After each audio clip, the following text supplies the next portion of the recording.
Hello दोस्तों, अपने kitchen से निकल के हम कहीं कुछ सफ़र पे जा रहे हैं। ऐसा होता है ना कि रोज़ आप किसी काम को करते करते कभी मन भर जाता है, तो ये होता है कि चलो कहीं किसी सफ़र पे चलते हैं, या कभी पिकनिक पे चल जाते हैं, कभी घूमने चल जाते हैं। तो अचानक से हम लोगों को जाना पड़ गया मुंबई। तो यहाँ पे हम, नैन्सी और उनके पापा, हम लोग 3 लोग ही हैं। A1 सीट पे हम लोगों का ये 4 ही लोग का सीट है AC1 पे, फर्स्ट क्लास पे। लेकिन क्या है कि हम लोग 3 लोग थे तो 3 ही सीट भरा, 1 सीट ऊपर का खाली रह गया था। बहुत ही ज़्यादा मज़ेदार पर बहुत ज़्यादा लंबा सफ़र रहा, क्योंकि मुंबई, बनारस से मुंबई का काफ़ी लंबा जर्नी था। तो यहाँ पे हम लोग थोड़ा सा ये होता है ना कि एक बोर भी हो रहे हैं कहीं कहीं, और कहीं कहीं अच्छा भी लग रहा है। तो जब तक कुछ खाने का चीज़ हम लोग इकट्ठा किए, सब अपने अपनी सीट पे बैठ गए हैं और अच्छे से मोबाइल यूज़ कर रहे हैं, क्योंकि और कोई रास्ता नहीं था, कोई भी मनोरंजन का साधन नहीं था सिवाय मोबाइल के। तो हम छोटा छोटा सा अपना ब्लॉग कर लिए हैं, और यहाँ पे ये लोग अपने अपने मोबाइल में बिजी हैं। यहाँ हम आपको बता रहे हैं कि हम लोग का सफ़र, हम लोग क्यों जा रहे हैं मुंबई।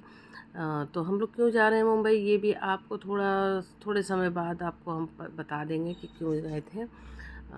फ़िलहाल तो हम आपको यही बताएंगे कि हाँ, हम मुंबई जा रहे हैं। और मेरा ट्रेन से ये दूसरी बार का सफ़र, एक बार बहुत साल पहले गए हुए हैं, तो ये समझ लीजिए मुंबई हम शायद फ़र्स्ट टाइम जा रहे हैं।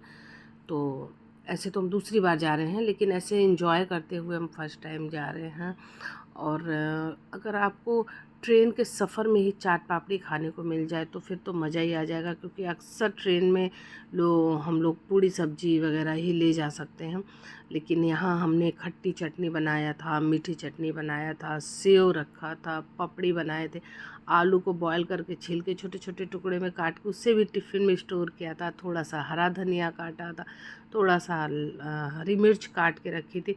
तो बहुत सारा चाट पापड़ी बनाने का हम बहुत सारा सामान घर से इकट्ठा करके ले गए थे, कि कुछ चटपटा खाओ तो ट्रेन में बैठे बैठे एक अजीब सा मुंह में हो जाता है ना, कि यार कुछ चटपटा खाने को मन करता है। तो यहाँ हम चाट पापड़ी और भेलपूरी के लिए भी सामान बना के ले गए थे, और चाट पापड़ी बनाए, हम लोगों ने खाया बहुत ही अच्छे से, बहुत मज़ा आया। उसके बाद आ गए हम लोग यहाँ, ये स्टे आप देख सकते हैं कि ये हम लोग मुंबई में एंट्री कर लिए हैं। और यहाँ ये जो आपको दिख रही हैं ये अंजू हैं, ये हमारी बहुत ज़्यादा ही ख़ास हैं, अपनों से बढ़ के हैं, ये हम आपको बोल सकते हैं। तो ये लोग आ गए, ये स्टेशन आ गई थी हम लोग को लेने के लिए, क्योंकि बिना किसी सपोर्ट के भी लोग सारी कुछ चीज़ों को मैनेज कर लेते हैं, लेकिन अगर कोई आपको एक भी सपोर्ट करने वाला मिल जाता है तो बहुत ज़्यादा मंजिल बहुत आसान हो जाता है। और आपको जहाँ जाना है, या आप किसी नए शहर में ऐसे गए हैं, तो आपको बहुत ही आसानी से सब कुछ आप हैंडल कर सकते हैं। तो यहाँ हम लोगों को रूम में मिला हुआ है, और रूम में हम लोग गए हैं, फ्रेश हुए हैं, वहाँ खाना वाना खाने के बाद हम लोग निकल गए हैं मेट्रो से बाहर कहीं घूमने के लिए। यानी कि हम लोग सबसे पहले वहाँ गए थे सिद्धिविनायक मंदिर में, हम लोगों ने बप्पा का दर्शन किया। उसके बाद हम लोग चले गए महालक्ष्मी, कालवा देवी और मुंबा देवी, शायद और हम लोग चले गए थे, और भी कहीं गए थे, हरे कृष्णा हरे रामा मंदिर गए थे। सचमुच बहुत ही ज़्यादा अद्भुत मंदिर था। खैर, मंदिर में जो सुकून होता है, जो शांति होता है, जो बहुत ही ज़्यादा पॉजिटिव वाइब्स आपको देता है, वो बहुत ही ज़्यादा अच्छा लगा हम लोगों को जाके। और मुंबई के लोकल ट्रेन से लेके मेट्रो में भी हम लोगों ने सफ़र किया, और यहाँ भी मेट्रो स्टेशन पे भी हमने थोड़ा सा फ़ोटो शूट करवाया। आप कहीं भी अपने शहर से बाहर जाते हैं ना, तो आपके अंदर का एक बच्चा जो होता है मन के अंदर का, वो जाग जाता है कि कहाँ वीडियो बना लें, किस चीज़ का फ़ोटो में खींच लें। तो इस तरह से हम लोगों ने बहुत सारी चीज़ों को कलेक्ट करके, और यहाँ आप देख सकते हैं कि हम आ गए हैं, जो जिनके घर हम लोग आए हैं वो हम लोगों को बहुत ही अच्छे से स्वागत की, बहुत ही अच्छे से लंच करवाया। और उनका फ्लैट भी बहुत ही ज़्यादा खूबसूरत था। उन सारी चीज़ों से ऊपर उठ के वो खुद बहुत ही ज़्यादा अच्छे स्वभाव के, अच्छे नेचर की थी, जो बहुत ही ज़्यादा सपोर्टेड, मुंबई में हम लोगों को सपोर्ट किया, बहुत ही ज़्यादा हेल्प थे हेल्प किया हम लोगों को घूमने के लिए या मार्केट करने के लिए या किसी जगह में जाने। उनके बच्चे भी बहुत ही ज़्यादा अच्छे थे, बहुत ही ज़्यादा अच्छे हैं, बहुत ही मिलनसार जिसको हम लोग बोलते हैं कि बहुत ही सब कुछ मिल के हंसना बोलना बातें करना इस तरह का था। तो हम लोगों को वहाँ उनके घर जाके बहुत ही ज़्यादा अच्छा लगा था। यहाँ हम लोग आ गए हैं हरे कृष्णा हरे रामा मंदिर में, जो अपने आप में ही बहुत ही सुकून देने वाला मंदिर है। इतनी ज़्यादा भीड़ थी अंदर, लेकिन कोई भी कुछ नहीं बोल रहा था, सब एकदम शांत थे, अपनी भक्ति में सब लीन थे। और सचमुच में बहुत ही ज़्यादा अच्छा लगा। ये मंदिर हम यहाँ फर्स्ट टाइम देखे हैं। और उसके बाद सिद्धि विनायक भी हम फर्स्ट टाइम ही गए। लक्ष्मी जी हम 2 बार जा चुके हैं। और मुंबा देवी भी हम फर्स्ट टाइम गए। तो ये सारे चीज़ें हैं। आप किसी शहर जाओ तो आपको घूमने से पहले ये होता है कि यार जिस शहर में आए हैं वहाँ के जो मंदिर हैं वहाँ पहले हाज़िरी लगा लेते हैं कि दर्शन कर लेते हैं थोड़ा सा, ताकि आगे का मेरा सारा रूटीन जो है सारा कुछ जो है वो बहुत अच्छे से निकल जाए। तो सारे मंदिर में दर्शन करने के बाद 1-2 दिन हम लोगों ने वहाँ मुंबई में और बिताया। उसके बाद हम लोग आ गए बीच पे। यहाँ का ये भी बहुत ही ज़्यादा मशहूर है, जुहू बीच है। और हम लोग आए थे, ये कौन सा बीच है इसका ध्यान नहीं आ रहा है हमें यार नाम, लेकिन हाँ हम लोग जुहू बीच पे भी बहुत ही ज़्यादा अच्छा नज़ारा था। अब क्या ही नज़ारा है, जो लोग मुंबई में रहते हैं, जो मुंबई में गए हैं, उन्हें तो पता ही होगा कि जुहू बीच में क्या नज़ारा होता है। और इस तरह से समुद्र को बहुत ही करीब से देखें। समुद्र के पानी में भी ऐसे तो बहुत डर लग ही रहा था, लेकिन फिर भी हिम्मत करके धीरे धीरे से हम थोड़ा सा आगे गए। सिर्फ पैर तक ही मेरा हिम्मत हुआ कि हम पानी में जाएं, लेकिन उसके आगे बहुत ही डर लग रहा था। आपको आइडिया नहीं रहता है कि बालू का गहराई, समुद्र का गहराई कहाँ तक है। तो आप जाएं घूमने के लिए, लेकिन बहुत ज़्यादा आगे पानी में न जाएं। आपको जहाँ तक ये फील हो कि बस हम यहाँ तक ही सेफ़ फील कर रहे हैं, तो वहीं तक आप जाके घूमें, पानी में बहुत ज़्यादा आगे न जाएं। और वहाँ से घूम के निकलने के बाद हम लोग आ गए थे होटल ताज देखने के लिए, क्योंकि अगर आप मुंबई आए हैं तो ताज आना तो बनता ही है। और ताज के बाहर का जो नज़ारा है, खाने पीने की बहुत सारी वैरायटी यहाँ पे आपको मिल जाएंगी। जैसे यहाँ हम लोगों ने सबसे पहले पिया शिकंजी। मौसम थोड़ा मिक्स वाला था, कभी कड़ा धूप है गर्मी, तो थोड़ा हवा समुद्र के पास चल रहा, तो वो बहुत ही ज़्यादा ठंडक था, अच्छा लग रहा था मौसम वहाँ का। तो हम लोग ताज के पास गए और वहाँ फ़ोटो क्लिक किया, वीडियो बनाया। यहाँ एक ऐसा पेड़ था जिस पे बहुत सारे कौआ कौआ बैठा हुआ था। और एक साइड आप देख सकते हैं कि गेटवे ऑफ इंडिया के सामने बहुत सारे कबूतर हैं जो दाना पानी खा रहे हैं। कुछ बहुत अच्छा अच्छा सा नज़ारा था जो हम लोगों ने अपने मोबाइल में कैच किया।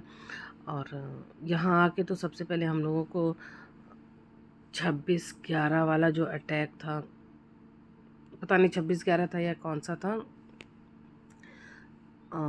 जिसमें बहुत सारा मुंबई में तहलका मच गया था, बहुत सारे। तो उसका याद आ गया था कि यार कैसे यहाँ ब्लास्ट हुआ था, ये सब कुछ। तो उन सारी चीज़ों पर से ध्यान हटाते हुए हम लोग थोड़ा और फ़ोटो शूट करवाएं थोड़ा यहाँ। और सच में बता दें, हमें हमें मेरा तो ठंडा खाने का एकदम इच्छा ख़त्म हो चुका था, लेकिन फिर भी हम यहाँ जिद करके एक आइसक्रीम खा लिए कुल्फ़ी वाली, क्योंकि मेरा बहुत ही ज़्यादा मन कर रहा था कुछ ठंडा खाने का।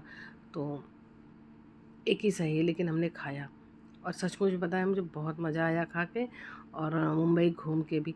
यहाँ एक लंबा सफ़र बिताने के बाद, यानी कि 6 से 7 दिन यहाँ मुंबई में रहने के बाद, अभी हम लोगों को ये घर का याद, साथ में चारू और बच्चों को घर पे छोड़ के भी गए थे।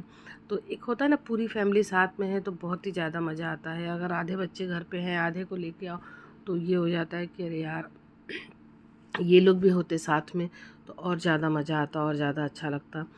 तो लेकिन क्या है कि काम की वजह से आप आते हैं तो घूमने के नियत से नहीं, अगर आप काम की वजह से आते हैं तो उनके ही साथ आते हैं जिनके साथ आपको कुछ काम होता है। जैसे कि नैन्सी को कुछ काम था तो इसलिए हम लोग नैन्सी के ही साथ आए थे। चूँकि चारू का पेपर चल रहा था तो उन्हें घर पे रहना पड़ गया। और इस तरह से हम लोगों ने मुंबई का लुत्फ़ उठाया, मुंबई को घूमा, ताज को देखा और जुहू बीच गए। और यहाँ हम लोग एलिफेंटा जाने वाले थे, लेकिन काफ़ी भीड़ होने के बाद हम लोगों ने ये प्लान को पोस्टपोन कर दिया कि आगे आगे कभी फिर आएंगे तो वही जाएंगे। और 6 दिन बिताने के बाद 7वें दिन हम लोग सुबह सुबह निकल गए हैं एयरपोर्ट, क्योंकि आज हम लोगों को वापस आना है अपने घर। तो जितना भी आप किसी शहर में रह लीजिए, घूम लीजिए, बाहर खा लीजिए, लेकिन जब आपको अपने घर का याद आएगा और अपने घर का खाना, घर फैमिली, तो आप जितने भी अच्छे शहर में रहिए आपका मन नहीं लगेगा। ऐसा तो मेरा सोचना है, क्योंकि अपना घर, अपना शहर सबसे ज़्यादा बेस्ट लगता है। यहाँ एयरपोर्ट पे हम नैन्सी हम लोगों को छोड़ने के लिए आई हुई हैं, और थोड़े से हम कंट्रोल में नहीं रख पाए अपने आप को, और हमारे आंसू निकल गए, क्योंकि बच्चे को छोड़ के हमें यहाँ जाना है। तो कोई बात नहीं, कुछ करना है तो चीज़ों को मैनेज करना ही पड़ता है। उसके बाद भी हमें यहाँ थोड़ा सा वीडियो बनाना पड़ा, क्योंकि जैसे ही हम एंटर किए अंदर मुझे बहुत ही ज़्यादा सुंदर सा नज़ारा मिला, क्योंकि मुंबई से फ़्लाइट से हम फ़र्स्ट टाइम आ रहे हैं। ऐसे तो ट्रेन से ही आना जाना होता है, फ़र्स्ट टाइम हम फ़्लाइट में बैठे यहाँ मुंबई से। तो अंदर एयरपोर्ट का भी नज़ारा बहुत ही ज़्यादा खूबसूरत था, बहुत ही ज़्यादा सुंदर लग रहा था। एज ए डेकोरेशन बहुत अच्छा था, अंदर का बनावट, टेक्सचर बहुत अच्छा था। तो इसलिए थोड़ा सा अंदर भी वीडियो बना लिए। हम बताएं ना कि जैसे ही आप किसी दूसरे शहर जाते हैं, आपके अंदर का एक बच्चा जाग जाता है कि क्या ही वीडियो बना लें, कुछ फ़ोटो क्लिक कर लेते हैं, थोड़ा ये कैप्चर करते हैं, घर में जाएंगे सबको दिखाएंगे कि अरे देखो वहाँ तो ऐसे बना हुआ था, ये ऐसे लग रहा था। तो ये सारी चीज़ें हैं, और जो अच्छा लगता है। और हम तो कहते हैं कि आपको वो काम ज़रूर करना चाहिए जिससे आपको खुशी मिले करने में, और बाकी आप खुद ही समझदार हैं आपको क्या चीज़ में खुशी मिलता है। हमें इन छोटी छोटी वीडियो को बना के देखना और अपने यूट्यूब चैनल पे लगाना, आप लोगों के साथ शेयर करना मुझे बहुत ज़्यादा अच्छा लगता है। तो इसलिए हम यहाँ छोटा छोटा सा वीडियो कलेक्ट किए हैं और बनाए हैं। तो यहाँ हम लोग थोड़ा सा कंफ्यूज हैं कि किधर निकलना है, किधर जाना है, लेकिन उसके बाद हम लोगों ने पूछताछ किया, इंक्वायरी करने के बाद पता चल गया और हम लोग सही जगह पे आ गए हैं। यहाँ से भी बहुत अच्छा लग रहा है देखने में। ये हम फ़्लाइट में बैठ गए हैं, और बहुत अच्छी सर्विस थी एयर इंडिया का, क्योंकि हम लोगों को नाश्ता वगैरह जो कुछ भी मिला था बहुत ही अच्छा था। और यहाँ से मेरा मन था बनाने का, ये देखने के लिए कि जब ये तेज़ी से उड़ता है तो बड़ा बड़ा बिल्डिंग और बड़ा बड़ा शहर जो है वो कैसे चींटियों के रूप में बदल जाता है, वो चीज़ हमें देखना था। और इसके पहले हम जब जयपुर से आ रहे थे तो भी हमें ये सारी वीडियो बनाए थे, जो मुझे बहुत ज़्यादा अच्छा लग रहा था कि अचानक से इतने बड़े बड़े शहर बहुत ही छोटे छोटे चीज़ों में बदल गया। और कलकत्ते से भी जब हम आए थे तब भी हमें बहुत अच्छा लगा था, लेकिन ये मुंबई वाला मेरा फ़र्स्ट एक्सपीरियंस है। मुझे ये भी बहुत ही ज़्यादा बढ़िया लगा, क्योंकि मुंबई अपने आप में ही बहुत ही मशहूर है, बहुत बड़े बड़े बिल्डिंग के लिए मशहूर है, कि बहुत ही ऊंची ऊंची मंजिलें जो गगनचुंबी बोल सकते हैं जिसको, कि वो बादल को छूता हुआ। लेकिन जैसे ही हम लोग फ़्लाइट में बैठे हैं और ये अपनी रफ़्तार पकड़ा और उड़ा, तो आप देख सकते हैं बिल्कुल जो शहर है नीचे का और जो समुद्र है वो कितना छोटा रूप में दिखने लगा। और हमें तो ऐसा लगा कि जैसे मतलब क्या कहते हैं ना, हम लोग छोटे छोटे से खिलौने जैसा जन्माष्टमी सजाते हैं, तो सारी बिल्डिंग छोटी छोटी होती हैं, गाड़ियाँ छोटी छोटी होती हैं, तो और जितने भी जंगल वगैरह पड़ता है वो सब छोटे छोटे पेड़ पौधा सब, बिल्कुल वैसा ही नज़ारा लगता है जब भी आप फ्लाइट में बैठते हैं और नीचे के शहर को आप देखेंगे तो बिल्कुल आपको ऐसा लगेगा छोटा छोटा सा कुछ जन्माष्टमी जैसा सजा हुआ है। हम अपना एक्सपीरियंस बता रहे हैं, मुझे तो ऐसे ही लगता है, आपका मुझे नहीं मालूम आपको कैसा लगता है फ़्लाइट में बैठ के शहर को देखना। तो आप मुझे ज़रूर से कमेंट करिएगा कि आपको कैसा लगता है मुंबई शहर, या कहीं से भी आप देख सकते हैं। ये देखिए पूरा घना आबादी, आपको बिल्कुल मैप जैसा लगेगा, मैप में जैसे बना रहता है छोटा छोटा। तो ये कितनी ऊंचाई पर हम हैं हमें बिल्कुल भी आइडिया नहीं है, बस ये है कि धड़कन जो है बहुत तेज़ी से धक धक धक धक करने लगता है इतनी ऊंचाई पर आने के बाद। फाइनली हम लोग मुंबई के सारे सफ़र को पार करके और इस तरह से बादलों को चीरते हुए हम अपने शहर आ गए, सुकून का शहर यानी कि बनारस, अपने घर। Okay bye.